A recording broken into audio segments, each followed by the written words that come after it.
Shakespeare and I have a love-hate relationship. Well, more like he serenades me with his lovely words than I pretend to understand him kind of relationship. Nonetheless, when Shakespeare is done right, I can't help but go back and marvel at his works.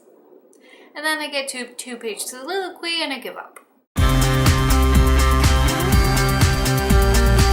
So, Much Ado About Nothing, Joss Whedon style. Yes, this movie was written, produced, directed, and a bunch of other things by Joss Whedon, who decided to invite his friends over to his house for 2 weeks and film a movie, 'cause he can do that.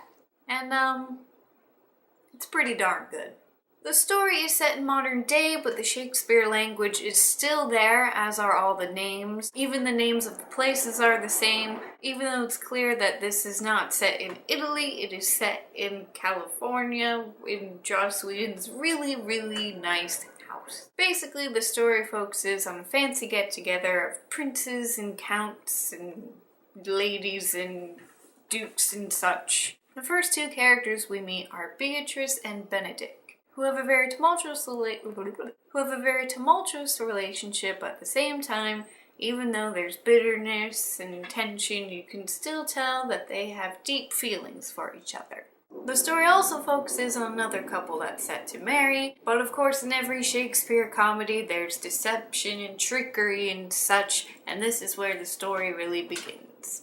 Even though Shakespeare is, hard to understand at times, at least for me, with the camera work and the blocking and the actors, it is pretty easy to follow, which is nice. And again, the acting and the directing just really came together and worked really, really well. Yes, it's Shakespeare. Yes, you can usually sum up 20 minutes of dialogue in 2 words, but with a little bit of Whedonness in it, it is quite an enjoyable film. And for Firefly fans, you'll have a treat. Nathan Fillion is in it.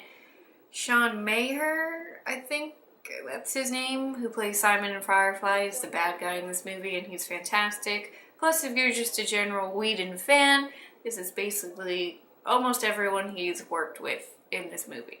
So, and for a movie that came out in the summer, it's a nice break from all the big movies that have come out, that have tried to be successful. This is a nice movie to go and see and relax and just have a good time and enjoy. Whedon does a magnificent job blending in the Shakespeare with the modern. Even though it's modern day, it still feels like Shakespeare. At first it was kind of weird, because, it's modern day, it's not gonna really make sense, but he makes it work really well. And of course, leave it up to Whedon to just film this in 2 weeks at his house, in his backyard, and have it be a pretty good success.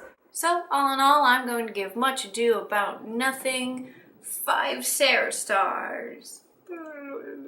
Yay! I feel like I haven't given a movie that in a while. So, woo! So I know we're getting into fall, and I know the summer season is basically over, but I'm still gonna go back and do reviews of the movies that I did see in the summer that I didn't get to make a review of, so I can tell you guys what I thought, and we can have a discussion about it, and it'll be great. Alright, let me know what you guys thought of Much Ado About Nothing in the comments. Did you like Whedon's version? Out of directors who have done Shakespeare, especially Kenneth Branagh, who is your favorite? What is your favorite Shakespeare film adaptation? Let me know below, and yeah, I will see you guys soon, and I hope you are having a lovely day. Toodles!